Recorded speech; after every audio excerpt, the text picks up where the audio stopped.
Okay, det første punkt er at beregne A. Vi ved, at vi kan beregne A ved at vi har først nogle punkter.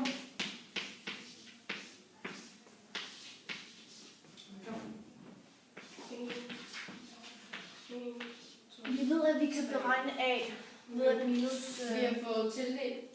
Ved at sætte vores tal ind i formlen. For at gøre det nemmere for os selv, så kalder vi den... Du starter her x1. Så vi har den her linje. x1.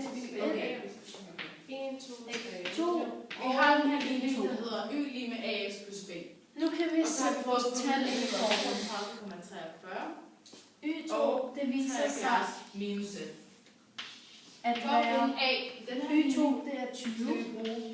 Minuser vi med y1, som er 12. Og for at gøre det lidt dividerer vi med x2, som er 7. Og minuser det med x1, som er 12. Og det samme som er 4. Så nu indsætter jeg bare tallene. 20 minus 12, det giver 8. 7 minus 4, det giver 3. Således har vi beregnet, at A den er 2,6. Minus 32. Det næste punkt, det er at beregne B. Minus 44. Det gør vi ved at sætte dem ind i den her form. A lige med. Så det vil sige, at vi skal sige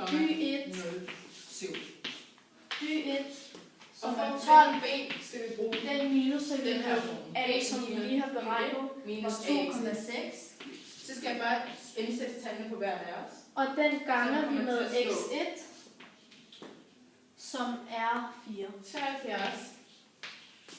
Således har vi beregnet, at B 1,07 bliver 1,6. gange. Når vi har beregnet punkterne A og B, så kan vi skrive, det giver 8,76. 2,6x. Og fordi jeg har fundet A og B, kan jeg lave en linje. Og linjen lyder således. Sådan ser den lineære funktion ud, når vi har beregnet A og B.